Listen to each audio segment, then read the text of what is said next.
ওম শান্তি।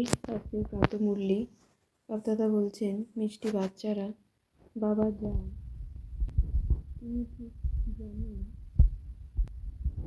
ভেবে তাকে জেনে তিনি যান।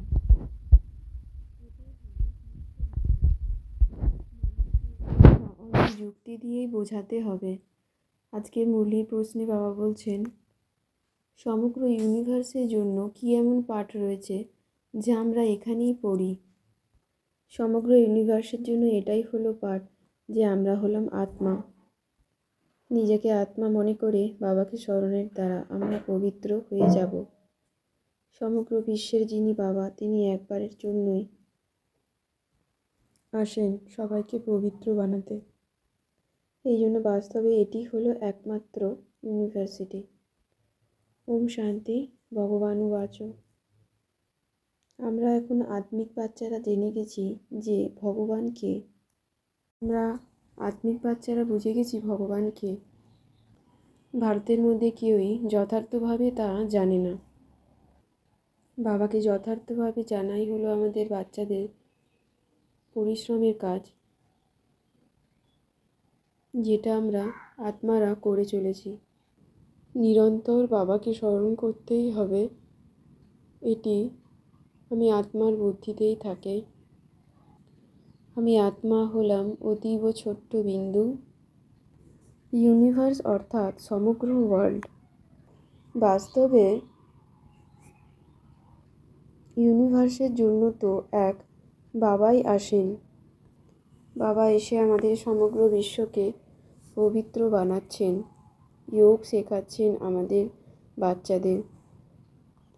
এটি সমস্ত ধার্মিক আত্মাদের জন্যই আছে। আমি বাবার আত্মিক সন্তান, আত্মা রূপে নিজেকে অনুভব করে সমগ্র বিশ্বের পিতা শিব বাবা, নিরাকারী শিব পিতাকে স্মরণ করে চলেছি। আমরা বাবার আত্মিক সন্তানেরা রচয়িতার দ্বারাই সমগ্র বিশ্বের রচনাকে জানতে পেরেছি। শিব পিতার দ্বারাই আমাদের মধ্যে রচয়িতা ও রচনার জ্ঞান প্রাপ্ত এসেছে। রচয়িতা আমাদের আত্মাদের সব কিছু বুঝিয়ে দিয়েছেন। আমরা বাচ্চারা যোগ বলের দ্বারাই বিশ্বের রাজত্ব গ্রহণ করছি, তাই যোগ বলের দ্বারা সন্তানও হতে পারে। এখন আমরা শূদ্র থেকে ব্রাহ্মণ আত্মায় পরিণত হচ্ছি। আমরা আত্মারা হলাম ব্রাহ্মণ কুলের সন্তান। শিব পিতা আমাদের রাজযোগ শেখান। এই শব্দটি হলো সাধারণ। বাস্তবে জীবন মুক্তি, আত্মার মুক্তি, জীবন মুক্তি হলো এক সেকেন্ডে দৈব সার্বভৌমত্ব ক্ষমতা লাভ। ব্রহ্মার দ্বারা বিষ্ণুপুরীর স্থাপনা হয়। মন্মনা ভব অর্থাৎ আমি আত্মা বাবা ও বাবার বরদানকে স্মরণ করে চলেছি। আমরা হলাম ব্রহ্মার মুখবংশাবলী, ব্রাহ্মণ কুলভূষণ, সদর্শন চক্রধারী। আমরা যেসব আত্মারা ব্রাহ্মণ কুলের, তাদের আমাদের সহজেই রচয়িতা ও রচনার জ্ঞান সহজেই বুদ্ধিতে ধারণ হয়ে যায়। বাবার দিব্য শক্তির দ্বারা আমরা আত্মা পতীত থেকে পাবন আত্মায় পরিণত হচ্ছি ও বাবার দিব্য জ্ঞানের দ্বারা, দিব্য সকাশের দ্বারা আমরা 5 বিকারের উপর জয়লাভ করছি। স্বয়ং ভগবান আমাদের আত্মাদের স্বর্গের মালিক করার জন্য পুরুষার্থ করিয়ে নিচ্ছেন আমাদের দ্বারা, আমাদেরকে দিয়ে। স্বর্গের মালিক বানানোর জন্য বাবা আমাদের দিয়ে পুরুষার্থ করাচ্ছেন। তাই আমরা সদাই এটি ভেবে খুশিতে থাকি।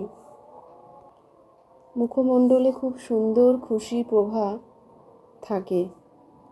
এক বাবার স্মরণেই আমরা বাচ্চারা সদাই হাসি মুখে থাকি। বাবা ও বাবার উত্তরাধিকারীকে স্মরণের দ্বারা আমরা আমাদের খুশিময় চেহারা হয়ে যাই।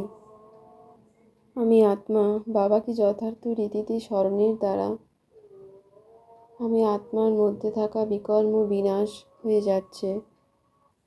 আমি আত্মা কখনোই মায়ার সাথে হেরে যায় না, কখনোই মুখ থেকে কুবচন, কুদৃষ্টি, কুচলন বা কুকর্ম হয়ে যায় না। আমি আত্মা সদাই এই নেশায় থাকি। স্বয়ং বাবা এসে আমাদের পড়াচ্ছেন। বাবার স্মরণে থেকে আমি আত্মা সবসময় হাসি মুখে থাকি। কখনোই হতাশ বা নিরাশ হয়ে পড়ি না। চ্যালেঞ্জ ও প্র্যাকটিক্যালের সমতা দ্বারা নিজেকে পাপ কর্ম করা থেকে মুক্ত রেখে সদাই বিশ্ব সেবাধারী হয়ে আমি আত্মা স্থিত আছি দুই ভুজবলের মাঝখানে। আমি আত্মা পাপ ও পুণ্যের গতিকে জেনে নিজেকে সেফ রাখি। আমি আত্মার সংকল্পে কোনো ব্যর্থতার কথা আসে না, কোনো বিকার, কোনো পাপকর্ম, কোনো দুর্বলতার কথা আনি না নিজ মনোমধ্যে। কোনো ব্যর্থ কথা বা ব্যর্থ ভাবনা রাখি না নিজ মনোমধ্যে। পুণ্যাত্মা ভব এই বরদানের দ্বারা আমি আত্মা নিজেকে আত্মা রূপে স্থিত করে বিশ্ব সেবাধারী, বিশ্ব কল্যাণকারী আত্মায় পরিণত হয়েছি। আমি আত্মা বিন্দু অন্য সকল আত্মাকে সংগঠিত রূপে একমত একরস স্থিতির অনুভব করাই ও পবিত্রতার আলো চারিদিকে জ্বালিয়ে অতি সহজেই আমি আত্মা বাবাকে দেখতে পাই। আমি আত্মা একান্ত প্রিয় হয়ে একতা ও একাগ্রতার দ্বারা স্বপরিবর্তন হয়ে বিশ্বকে পরিবর্তন করে চলেছি। ওম শান্তি শান্তি শান্তি ওম।